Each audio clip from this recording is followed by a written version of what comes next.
Hey everybody, let's go through the pathology of apoptosis. So first, let's go through the intracellular accumulations.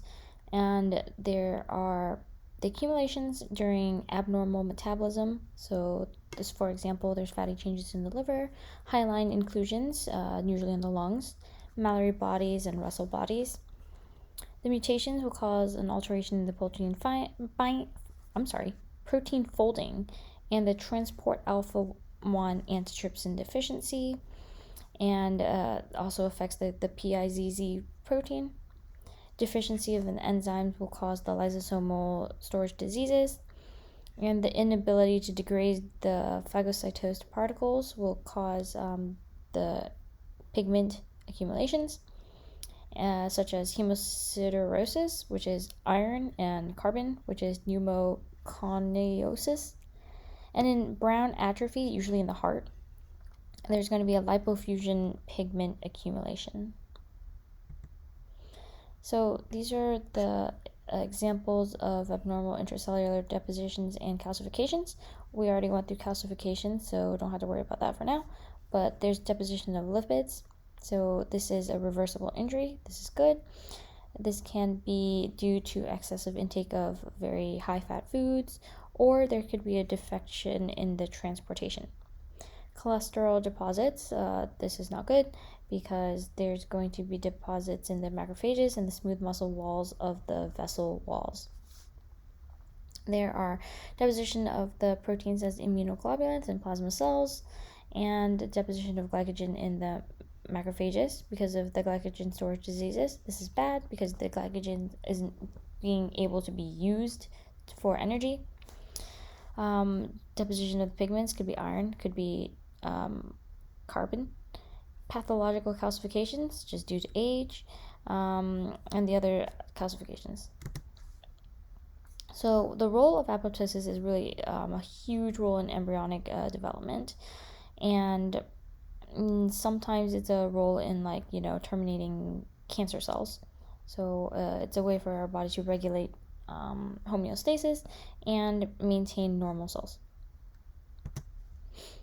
So apoptosis is nice and regulated. Like I said, eliminates unwanted or irreparably damaged cells. Begins with the enzymatic degradation of proteins initiated by the caspases and caspases.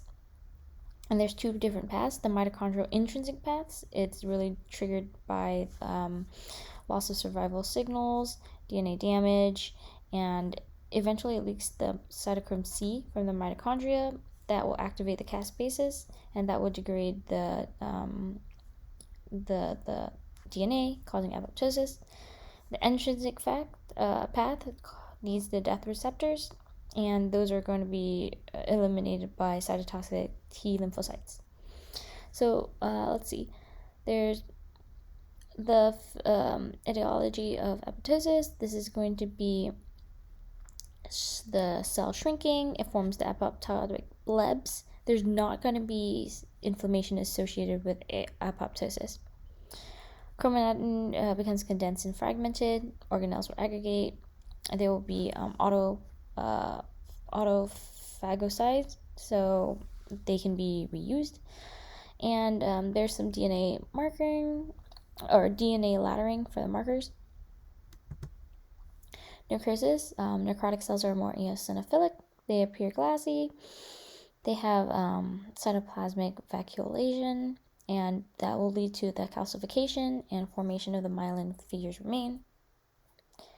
The DNA is going to go through pyanosis, which is the shrinking, karyorexis, which is the fragmentation, and karyolysis, which is the dissolution of the DNA. So necrosis is always pathological. The cell will swell, causing the inflammation, and eventually the cells will disappear because the cells are broken down. These are the markers. So LDH is the most important one, along with creatine kinase and TNF alpha. Necroptosis is triggered by ligation of the TNFR and viral proteins. It is caspase independent, so it's not an intrinsic path, and it's dependent on the signaling by the RIP1 and RIP3 complex. Those signaling reduce the mitochondrial ATP generation, causes the production of reactive oxidation species, and permealizes the lysosomal membranes, and that will release the contents, in particular cytochrome C. Pyroptosis occurs in the cells infected by microbes, and that will activate caspase 1, cleaves to activate interleukin 1, brings in the neutrophils, and eventually caspase 1 and caspase 11 will cause the death of the infected cells. These really respond to Mycobacteria salmonella, Shigella, Listeria, and Candida. Apoptosis is a bit different. It's involved in Legionella diseases and any of the macrophage involvements. Necroptosis is kind of a combination between necrosis and apoptosis. We're not really sure why exactly it's like this, but we do know the mechanism of how it works. Coagulative necrosis preserves the cellular outline. It's like tombstone appearance, as you can see here. Intracellular acidosis will denature the enzymes and proteins, and it leads to hypoxic death of all the cells except for in the brain. For some reason, it just doesn't happen in the brain. Liquefactive necrosis is usually caused by focal bacteria or fungal infection. This is the one that causes the hypoxic cell death in the CNS. So coagulative necrosis, that doesn't occur. Liquefactive, yes, it occurs in the brain. It's caused by the lysosomal enzymes released by the necrotic cells, and then the neutrophils become like ineffective, and as you can see here, it causes cerebral edema. All the neutrophils are there, and then here's all of like the blood and the fluid. So gangrene, there's two types. Dry gangrene, it's just ischemic necrosis, and wet gangrene, where coagulative necrosis is modified by liquefactive action of the bacteria, is usually in the small bowel, entrapment in the inguinal canal, but occasionally it can be like, flesh. So dry gangrene is, like I said, ischemia. Wet, due to bacteria. Here is going to be arterial occlusion, while in wet gangrene is going to be venous obstruction. And there's going to be dryness, shrinkage, black color of the flesh tissue, and there's going to be a very sharp demarcation in dry gangrene, while in wet it's going to be rotten, wet, and it's going to be dark. Putrefaction is going to be marked. It's going to smell, and there's no clean-cut demarcation. There are lots of bacteria in wet gangrene, while there is none in dry gangrene. In dry gangrene, usually you can try to wait for the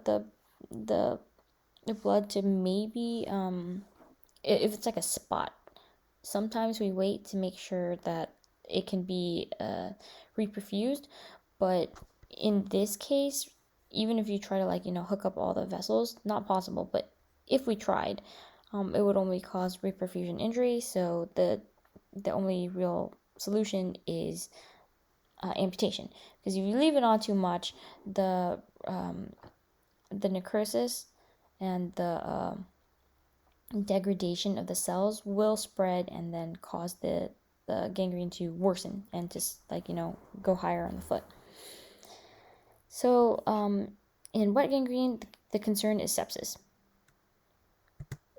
So there is the form of saponification, usually due to the leakage of pancreatic lipases, deposits calcium on the fat, making the calcium soap. Macrophages will get large, and they will secrete more interferon gamma, and fuse, making the granulomas. Remember, cascading granulomas are when the center is completely destroyed. That's the fat necrosis. Fibrinoid necrosis is due to immune reaction involving the blood vessels. So blood vessels are going to be infected. So this is vasculitis. Look how big the vessel walls are. It's huge. Reperfusion injury is, like I said, If blood is restored too much too fast to ischemic tissue, the cells will die. The cells will die from necrosis and apoptosis because of new damaging due to the generation of free radicals. When things are reoxygenated, it overloads the mitochondria. So the mitochondria will work faster to produce ATP and to take up the new nutrients. The ECT is going to be overworked, and then the cells will leak out like cytochrome C, and then it's going to bring in more. It's going to bring in more white blood cells, and then there's going to be an activation of the complement path, making everything worse, right? So here we go. Metabolites accumulate, oxygen is available, but then the antioxidant system is overwhelmed. There's going to be oxidative cell damage. Lipid peroxidation occurs. Cell damage is going to bring in cytokines, interleukin 8 adhesion molecules, interleukin 1 brings in the neutrophils, and then the neutrophils and macrophages will attack the newly reperfused tissue because it's the damaged one, and then the cytokines will work in order to cause the injury to lungs and other tissue because of the vasodilation. So in these cases, if you catch it fast, you can maybe reperfuse before the aerobic metabolism is interrupted. Or you can give inhibitors to prevent the accumulations. So in this case, you can give radical scavengers and metal chelators.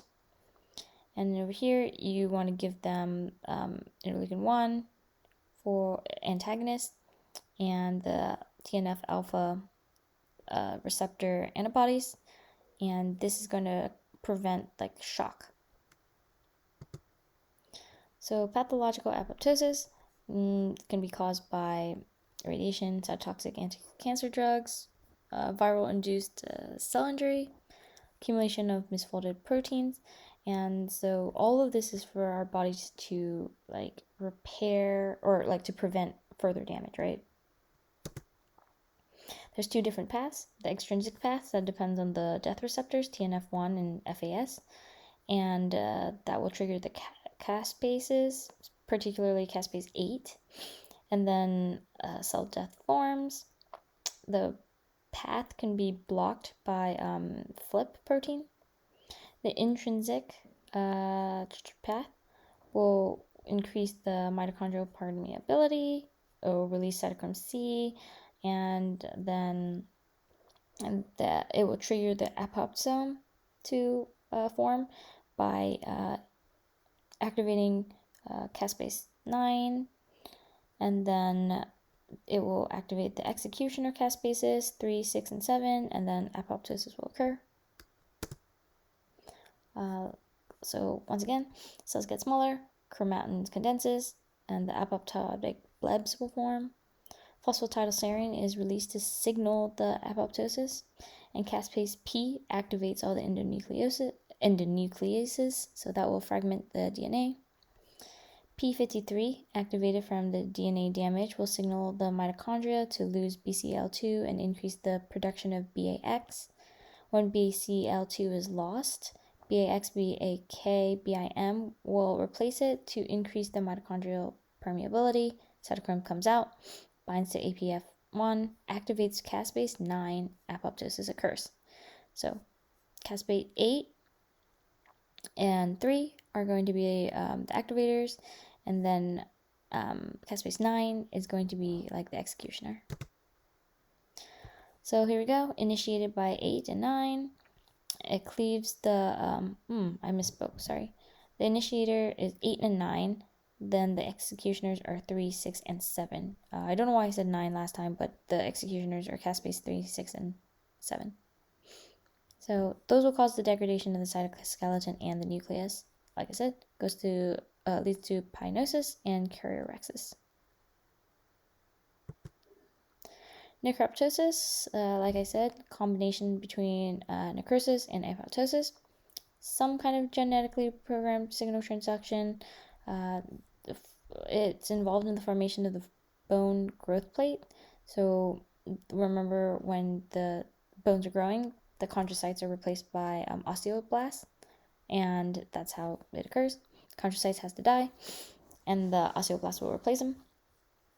Also occurs in steatohepatitis, so fatty liver disease, acute pancreatitis, reperfusion injury, and in Parkinson's. So these are the enzyme markers for cell death. You need to know AST and ALT because that's involved in hepatocyte necrosis. CKMB, that's acute myocardial infarction or infection of the heart. And amylase and lipase, so that's involved in acute pancreatitis. The rest, interesting to know, but you need to know these three.